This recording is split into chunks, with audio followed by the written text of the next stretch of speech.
ইউরোপের সমস্ত রাষ্ট্রগুলো বলছে এই বিচারটা সঠিক হয় না, এর মধ্যে ফাঁকফো, তাদেরকে এনে দাঁড় করা। আমার মতো একজন নরম মানুষ পায়া, অসহায় মানুষ পায়া আমার উপরে কেন অবিচার চলছে? এইটার সঙ্গে পাক্কু থাকার 30 লক্ষ লোকের রক্ত, 2 লক্ষ মা বোনের ইজ্জত, সমস্ত বাংলাপুরে সরকার হাজার বছরের আমার মুক্তিযুদ্ধের শ্রেষ্ঠ অর্জন মুক্তিযুদ্ধ, সেইটাকে মিলে একই কোর্টে শেখ হাসিনার যে বিচারটা করছে সেইটা আমি সমর্থন করি না। আমি একটু জিজ্ঞাসা করছি অ্যাডভোকেট ফজলুর রহমান আপনাকে, প্রসিকিউশন টিমের অন্যতম সদস্য গাজী মনোয়ার যেটি আদালতের উদ্দেশ্যে বলছেন, আপনি যে কথাগুলো বলছেন আমাদের এই মানচিত্র চ্যানেলের আগে যা বলেছেন এই প্রসঙ্গে অন্য জায়গায় যা বলেছেন তা হচ্ছে এরকম যে বেসরকারি টেলিভিশন চ্যানেলের টক শো গুলোতে ফজলুর রহমান বলেছেন তিনি এই ট্রাইব্যুনাল মানেন না। তার যুক্তি, এই ট্রাইব্যুনাল তৈরি হয়েছে 1971 সালে মুক্তিযুদ্ধের সময় সংঘটিত যুদ্ধাপরাধের বিচারের জন্য। এই ট্রাইব্যুনাল অন্য কোনো বিচার হতে পারে না। এই ট্রাইব্যুনাল মানবতা বিরোধী অপরাধ, গণহত্যা, যুদ্ধাপরাধ, ক্রাইম এগেনস্ট পিস এর বিচার করতে পারেন। এখন মানবতা বিরোধী অপরাধের বিচার হচ্ছে। ফজলুর রহমানের মাথায় শুধু যুদ্ধাপরাধের বিচারের বিষয়টি, মানে এই ট্রাইব্যুনাল তো মানবতা বিরোধী অপরাধ ট্রাইব্যুনাল, তাই না? আর এই প্রশ্নের উত্তরটা আমি এখন দিব না, ওইটা আমাকে যেদিন ডাকবে সেদিন দিব। আমার কথাটা বুঝেন আপনি?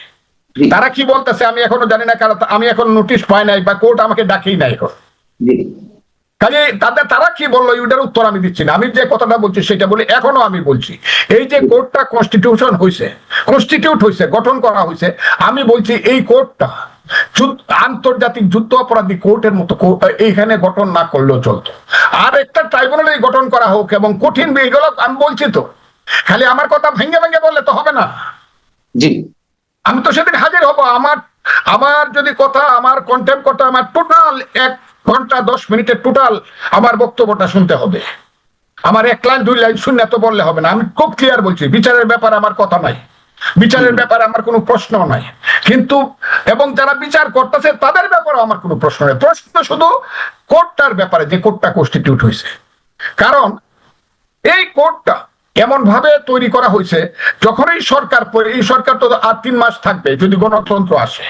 আমি তো বলতেছি এই সরকারকে কেউ রাইফেল দিয়ে উড়াই দেবে। ইউনূস সরকার তো 3 মাস থাকবে। যদি ইলেকশনের মাধ্যমে একটা সরকার আসে তখন তো কোর্টের চিত্রটা ভিন্ন হবে। রিট কোর্ট গুলা তখন অনেক বেশি স্বাধীন হবে। আর সেই রিট কোর্টে আমি কথাগুলো বলছি তো, কেউ যদি প্রশ্ন করে বা প্রশ্ন উত্থাপন করে যে 71-এর যুদ্ধ অপরাধী ট্রাইব্যুনালের মতো করে বা ট্রাইব্যুনাল করাতে এই বিচার করা ঠিক হয় নাই, আর রিট কোর্ট যদি বলে ইয়েস এই কোর্টটা কনস্টিটিউট এভাবে করা ঠিক হয় না এবং এপিলেট ডিভিশন যদি এন্ডোর্স করে, তাহলে যে কোর্টই গঠন করা ঠিক হয় না, রায়টা কতটুকু ঠিক থাকবে। এবং আমি এটাও বলছি যে শেখ হাসিনার বিচার কঠিন ভাবে করা হোক, যাতে উপরে গিয়া টিকে। কারণ ওই যে আজহার সাহেবরে যে বিচার করছিল জামাতের, উনারে কিন্তু ট্রাইব্যুনাল ফাঁসি দিয়েছিল, হাইকোর্ট সুপ্রিম কোর্ট বহাল রাখছিল, অ্যাপিলেট ডিভিশন রিভিউ করে কিন্তু উনি ছাড়া পাইছে সরকার পরিবর্তন হওয়ার কারণে। এই ধরনের ফাঁক ফুকর যাতে না থাকে, এমনকি প্রসিকিউশন কি কোথাও না, ওই যে কথাটা আমি বলছি, প্রসিকিউশনের সাথে কি কারো না কারো সেই সংযুক্তি আছে যে বিচার ব্যবস্থা কোর্টের মধ্যে একটা ফাঁক রেখে দেওয়া, ওই কথাটাও কিন্তু আমি তুলছি। আমি তো চাই কঠিন বিচার হোক এবং সঠিক বিচারটা হোক, এই কথাটা আমি বলছি ভাই। আমি বিচারের ব্যাপারে কোনো কথা বলি নাই। এখন তারা যখন যদি আমাকে ডাকে, এমনও তো হইতে পারে তাদের কথা শুনে বলতে পারে যে না এটার মধ্যে কোনো সাবজেক্ট ম্যাটার নাই, এটা আমরা তাকে করলাম না, ডাকলাম না। আর অনারেবল কোর্ট যদি আমাকে ডাকে, তখন আমার কথা আমি অনারেবল কোর্টের সামনে গিয়ে উপস্থাপন। আমি তো কোর্টের, আমি তো 48 বছর যাবত কোর্টে প্র্যাকটিস করে ভাত খাই, কাজে আমি তো আইনের মানুষ। আমি বলছি, আমি বিএনপির নেতা হিসাবে, রাজনীতিবিদ হিসাবে কথা বলছি না, আমি একজন ওইখানেই বলছি, আমি একজন মুক্তিযোদ্ধা হিসাবে, আইনজীবী হিসাবে কথা বলছি। কিন্তু গাজী মনোয়ার যেটি বলেছেন, প্রসিকিউটর গাজী মনোয়ার, আমি একটু আপনাকে একটু শোনাতে চাই।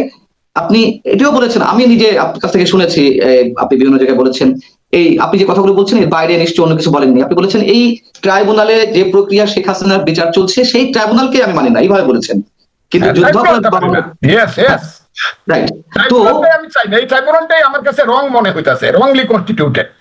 আপনি আমার কথা যদি আমি বলতে পারবো না, তাহলে তারা জাতিসংঘের মহাসচিব আইনে দাঁড় করা, মানবাধিকার যে 6টা সংস্থাকে আইনে দাঁড় করা, ওই যে ইউরোপের সমস্ত রাষ্ট্রগুলো বলছে এই বিচারটা সঠিক হয় না, এর মধ্যে ফাঁকফো, তাদেরকে আইনে দাঁড় করা। আমার মতো একজন নরম মানুষ পায়া, অসহায় মানুষ পায়া আমার উপরে কেন অবিচার চলছে? তাহলে সারা পৃথিবী বলতেছে বিচারটা এটা বোধহয় ঠিক হয় নাই, জাতিসংঘ থেকে দৈরে মানবাধিকার সবাই বলতেছে, আমি কি একা বলতেছি নাকি? এবং প্রসিকিউটর কাজী মনোয়ার যেটি উল্লেখ করছেন এটি আমার কাছে কেমন যেন একটু খটকা বা এই শব্দগুলো কেমন যেন মনোয়ার যেটা উপস্থাপন করছে তাদের পক্ষে, যেদিন আমি গিয়ে আমার পক্ষে যদি আমাকে ডাকে আমি তখন তাদের প্রশ্নের, আমি আজকে মনোয়ারের প্রশ্ন বা এদের কারণে এদেরকে আমি আজকে রসগোল্লা খুঁজছিলাম, হাইকোর্টে রসগোল্লা নাই বইলা এদের কাছে পাঠাইতে পারছি না। ওই আমার এক বন্ধু আছে, ছোট বন্ধু, ওরে আমি তুমি ডাকি, তার নাম তাজুল ইসলাম, তিনি হলো চিফ প্রসিকিউটর, তিনি আবার ময়মনসিংহের মানুষ, জামালপুরের মানুষ, আমি তাদের ছোট ভাইয়ের মতো দেখি মনে করছিলাম। তাজুল যখন কেসটা করাইছে ওর একটু মিষ্টি পাঠায়, আর যারা কেসটা করছে এদেরকে মিষ্টির সাথে একটু নিমকিও পাঠায়, এরা খুঁজে পাইছি না আমি হাইকোর্টে কোনো দেখা দেবো না, আমি মিষ্টি লই চাইবো এদের জন্য। আমার কি হয়ে যায় জেল ফাঁসি, এইটা আমি আমার মানে যে কোর্ট, অনারেবল কোর্ট, তার কাছে আমি প্লেস করবো, অনারেবল কোর্ট যে রায় দেবে নিশ্চয়ই আমি সেটা মাথা পেতে। কিন্তু আমি মনে করি না যে আমি কোনো মহা অপরাধ করছি এখানে। কেউ বলে না, আমি বলছি পৃথিবীতে অনেক সময় গ্যালিলিও বলছে সূর্য ঘুরে না পৃথিবী ঘুরে, এই কারণে তার ফাঁসি হয়েছে। কিন্তু আজকে প্রমাণিত হয়েছে না পৃথিবী ঘুরে, গ্যালিলিও ঠিক ছিল। ওই যে সক্রেটিসেরও ফাঁসি হেমলক পান করে মৃত্যুবরণ করতে হয়েছিল, এতে কি আইলো গেল? সত্য কথা তো একজন দুইজনই বলে, আমি তাই সেই কথাটাই বলতেছি। অ্যাডভোকেট ফজলুর রহমান, তার মানে আপনি বলতে চাচ্ছেন যে আপনার জেল ফাঁসি যাই হোক না কেন, আপনি এখনো মন্তব্য করতে চাইছেন যে শেখ হাসিনার বিচারের জন্য যেই ট্রাইব্যুনাল গঠিত হয়েছে বা যে ট্রাইব্যুনাল চলছে সেটি আপনি এখনো মানেন না, তাই তো? ট্রাইব্যুনালের গঠন প্রক্রিয়াটা সঠিক বলে আমার মনে হয় না, কারণ এটা হলো আন্তর্জাতিক যুদ্ধ অপরাধী ট্রাইব্যুনাল। এখানে আন্তর্জাতিক কোনো ব্যাপার শেখ হাসিনার সরকারের বা আমাদের আন্দোলনের ছিল না, এটা ছিল জাতীয় সমস্যা, সরকার পরিবর্তন অথবা পতন। এটার মধ্যে আন্তর্জাতিক ওই যে তৃতীয় বিশ্বযুদ্ধ হয় নাই, যে সপ্তম নৌবহর আইসা পড়ছে বঙ্গোপসাগরে, পাকিস্তানের সঙ্গে ইন্ডিয়ার যুদ্ধ লাগে, এইগুলা মুক্তিযোদ্ধার সঙ্গে পাকিস্তানিদের নয় মার, এটা হয় নাই তো। আমি তো বলছি সেইটা, সেই বিচার হিমালয়ের সঙ্গে আপনি, হিমালয়ের সঙ্গে আপনি টিলারে মিলাইতে যান কেন? বাঘের সঙ্গে বিড়ালে মিলাইতে যান কেন? আরেকটা কথা আপনাকে বলি, আমাদের দেশে বিচার এত সেন্সিটিভ, দুইটাই ম্যাজিস্ট্রেট কোর্ট, একটা মনে করেন ঢাকার যাত্রাবাড়ি থানার কোর্ট, আরেকটা মনে করেন সবুজবাগ থানার কোর্ট। যাত্রাবাড়ি থানার কোনো কেসে যদি সবুজবাগ থানার ম্যাজিস্ট্রেট একটা অর্ডার দেয়, এটা কিন্তু আইনগতভাবে সিদ্ধ হবে না। আপনি কি আমার কথা দুইজনই সেই জায়গা থেকে প্রশ্ন করছি যে আপনি এখনো পর্যন্ত এবং শেষ পর্যন্ত এই কথাই আদালতের সামনে বলে যাবেন জেল ফাঁসি দেওয়া হলো, তাই তো?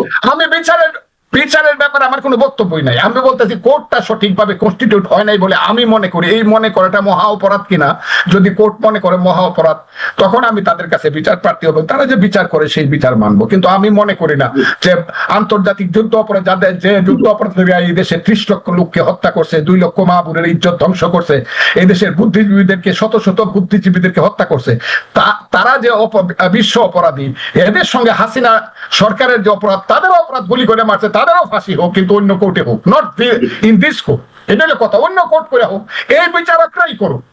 বিচারকরা আমার কোনো অনাস্থা না, অনাস্থা